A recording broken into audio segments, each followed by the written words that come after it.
What's up, family? I'm here at the local restore trying to find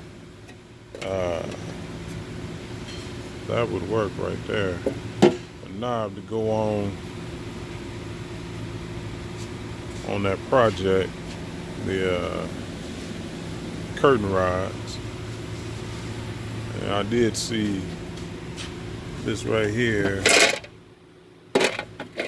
That's not it's not what I'm looking for, but that'll be good for the ladies if y'all do this project and y'all want to make it nice and pretty. Something like that. They got a ton of those. I'm looking for this other silver piece. Excuse me, be my luck, I'm not gonna find it.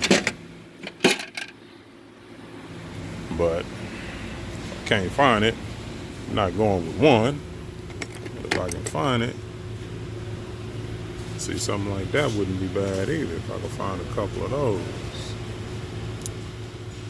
See what I'm saying? Let's see what we got down up in here. Something like that wouldn't be bad either for my project.